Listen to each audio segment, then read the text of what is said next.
Celebrating Get Out Get Active volunteers in conversation with Joe Jackson in Wolverhampton. My name's Joe Jackson, and I'm a minister, or the community minister, should I say, at Harvest Temple Church, based in Wolverhampton. What was your involvement in the Get Out Get Active programme?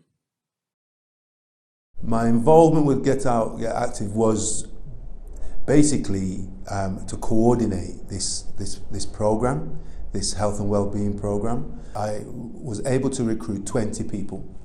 The real kind of aim for the program really was to just get people out and about, and we were successful in doing that. What impact has the Get Out Get Active programme had on the participants? There's about 5 people who are from the community as well, and they're not church at all. And some of them weren't that confident, and you could slowly but surely see the confidence coming out of them because of the way that this other group was just encouraging them. You know, we had Zoom meetings and there was blacked out, and people says, no, come on, we're friends. It was a definite worthwhile exercise, without a doubt. How did Get Out Get Active help the community during the COVID-19 pandemic? COVID came about, didn't it? And that was a massive issue, particularly the African Caribbean community.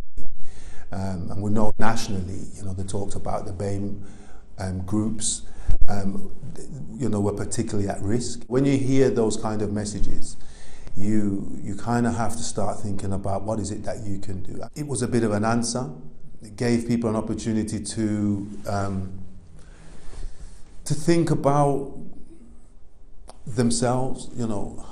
They're talking about diabetes, they're talking about high blood pressure. Because that conversation was almost like a global or a national conversation, nobody could miss that. And so that meant, people had to start looking at themselves. And I think, that's what, sometimes you've got to have a good enough reason to do something. And I think that's a good enough reason to get up off the sofa and get out. How did you engage with the group? We got everybody on a WhatsApp group.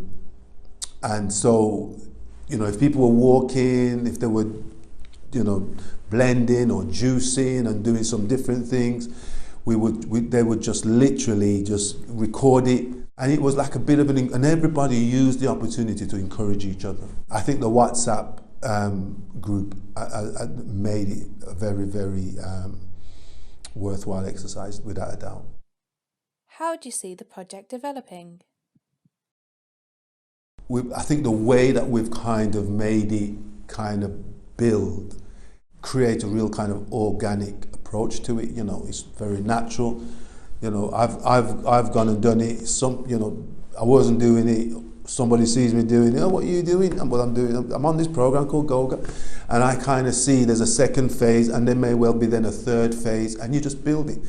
I do see potentially, it can grow out of what we're doing. I think that's just one way, and I certainly want us to kind of stay on that track. But I also feel that there's going to be an expansion in the sense of other churches seeing what we have done and then wanting to do it. How did Active Black Country support you? There was always there, to support. And in terms of the finances and that coming through, everything came through. And that in itself is a support. And then the guys were on the other line, at the end of the line all the while. I had regular conversations with Beth. Where sometimes it would be me making a call or she'd be ringing me. And every Friday we had a catch up, just how's it going? And it flowed quite well. Well, not so quite well, very well. Why do you volunteer? For me, it's about, have you got some time? Have you got the expertise? Have you got the passion? And I just feel if you have those 3 things and you want to see better for your community, then it just goes hand in hand. And just really getting people to just recognise their qualities and their abilities and giftings is a very important part for me. To find out more about GOGA and its volunteering opportunities, visit getoutgetactive.co.uk.